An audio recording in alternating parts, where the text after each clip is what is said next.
So welcome back to this lesson, and in this lesson we're going to estimate risk. When it comes to estimating risk, we have to both estimate the probability of harm occurring and we have to estimate the severity of that harm. Now there are two ways to estimate probability. One is in a quantitative or numerical fashion and the other way is in a qualitative sense. Now the one thing we say here is that when sufficient data is available to estimate the probability of occurrence of harm with adequate confidence, a quantitative method shall be used. And all that means is that probability is described as a number.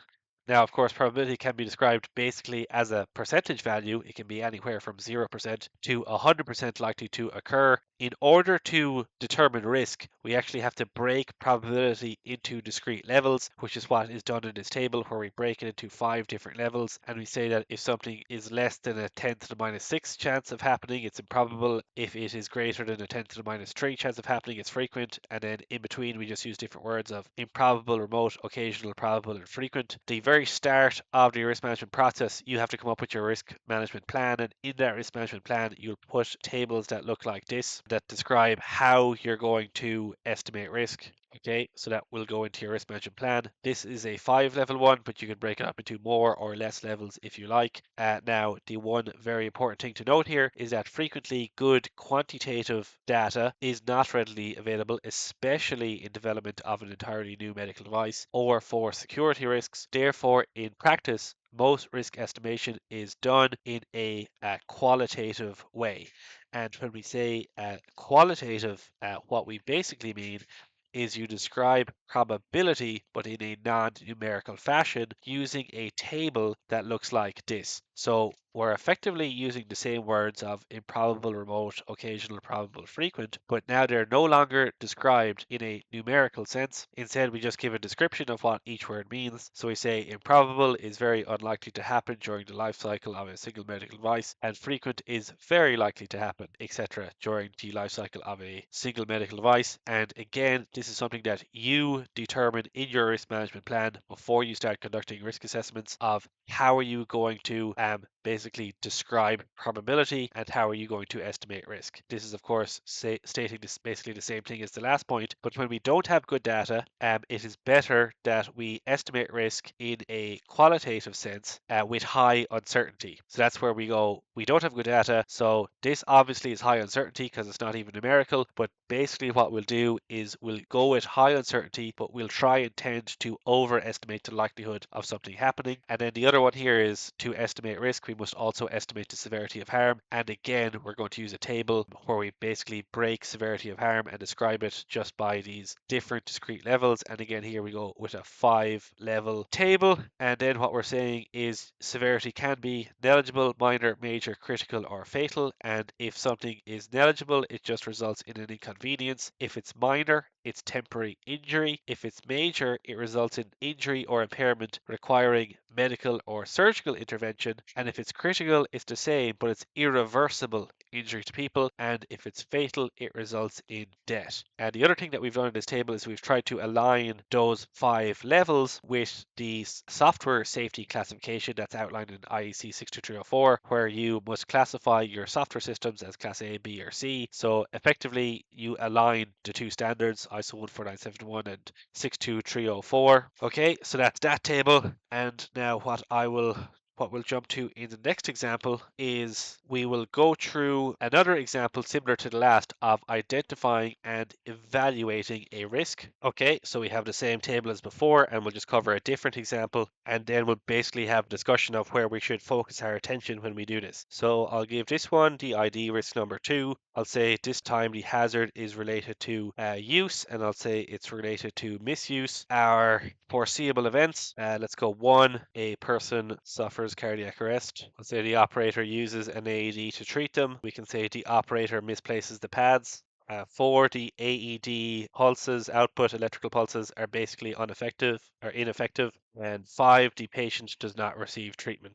Okay, and our hazardous situation, again, is just kind of a summary of that. We'll put down a title and a short description. So I'll say improper pad placement and I'll just put down operator places pads wrong. And in this case, the operator places pads wrong and the AED basically can't work. And the potential harm here could literally be death because they don't receive treatment. And it's either going to be death. If it's not death, it will be serious injury. And then when it comes to these two parts, probability of occurrence and severity of harm. Now, what often happens to people when they first start applying risk management is they get really caught up just on the risk estimation part, and people want to be able to estimate risk with a high degree of certainty. And the case I want to make in this short lesson is basically don't do this. Focus on the bigger picture. The bigger picture is what must we do to make our device more safe and effective. And this part of the risk management process of estimating risk, even if we could